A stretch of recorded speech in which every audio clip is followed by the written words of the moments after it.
This is what all of you believe.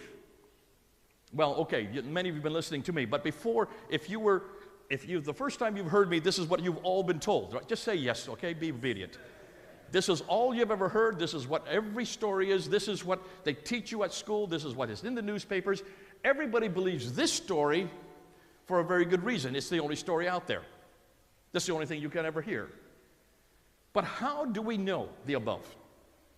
Where does the material come from? Where does the information come from to support that timeline, to support those events?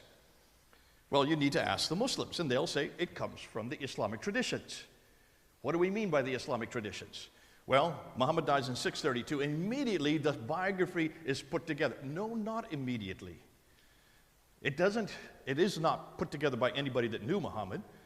Muslims say the first one to write down his biography is this guy, Ibn Ishaq. But do we have any reference? Do we have any codex from him? Is there anything written by him? Not at all. So we can't go to Ibn Ishaq. We have to go to this guy, Ibn Hisham. Ibn Hisham takes what students from Ibn Ishaq tell him to give, but he just throws away some and keeps whatever he wants. Basically, he just deletes and accretes as he goes by. So what we know about Muhammad comes from this guy here. Look at the date, 833.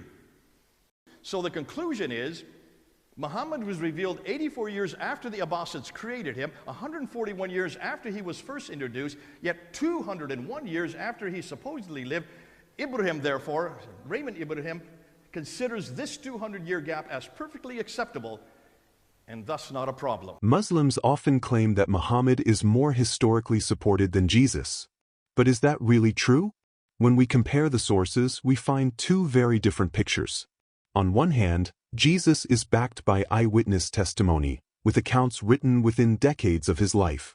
On the other hand, everything we know about Muhammad was written down centuries later, far removed from the events themselves.